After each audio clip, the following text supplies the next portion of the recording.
برای خیلی خوردن چند چیز اصلا روزه اینا رو باطل نمیکنه.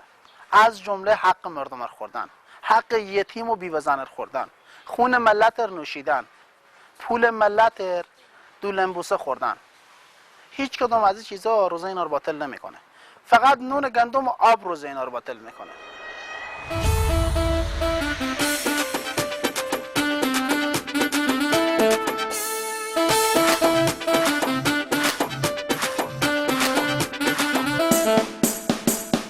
خب تاجران و کسبکاران عزیز، خیلی خوش آمدید.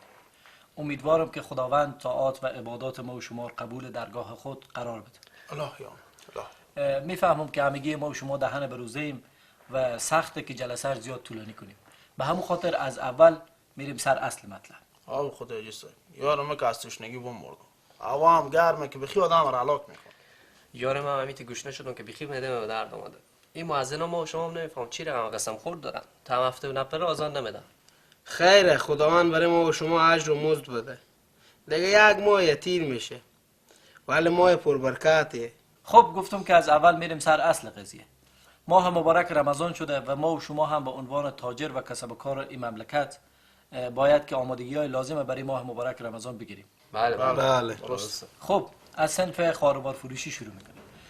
شما گزارش بدین که در صنف شما به خاطر ماه مبارک رمضان چی آمادگی‌های گرفتن؟ عجی صاحب ما شکر خدا تمام آمادگی ها رو بگرفتیم. یعنی از آرد گرفته تا روغن و برنج و شکر و هر چیزی که شما فکری رو بکنیم حداقل 150% ما گیرون کردیم. آفرین خیلی خوبه. شاید باور شما نشه اما یک بسته خرمایی که قیمتی و 50 افغانی بوده ما تا 100 الی 120 افغانی گیرونتر کردیم. نه خیلی خوبه. آفرین. البته گفته باشم که اینا همه فقط و فقط به خاطر جلوگیری از روزه خوردنه. ما حتی نرخ کچل و پیاز دارم بالا بردیم. طرف نه نرخ رو میبینه از روزه خوردن که منصرف میشه هیچی، حتی دلی اونو میشه که شو چیزی بخوره. خیلی عالیه، خیلی خوب. بله. خب میشنویم از صنف پوشاک که چی آمادگی‌های برای ماه مبارک رمضان گرفتن.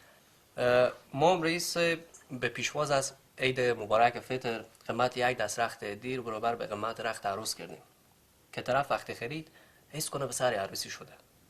خیلی خوب. خب میشنویم از صنف قصاب‌ها. اجی صاحب جان ما هم نرخ گوشتا رو میتا بالا بردیم که طرف گوشت مرغ هم که بخوره حس گوسفند به دست میده. آفرین. آفرین. خب میبینم که شکر خدا همگی ما و شما وظیفه مسلمانی خود به نحو احسن اجرا کردیم و به پیشواز از ماه مبارک رمضان وظیفه خود به خوبی انجام دادیم. من میگم که خداوند سایه ما و شما را سر این ملت کم نکنه. الله. خب ختم جلسه را اعلان میکنم تا که به خیر یک فرصت دیگه ای که پیش آمد تا ما تونستیم نرخ‌ها هی خود شما بالا بکشیم، شما رو به خداوند میسپارم. بخیر باشید. زنده باش. بخیر باشه.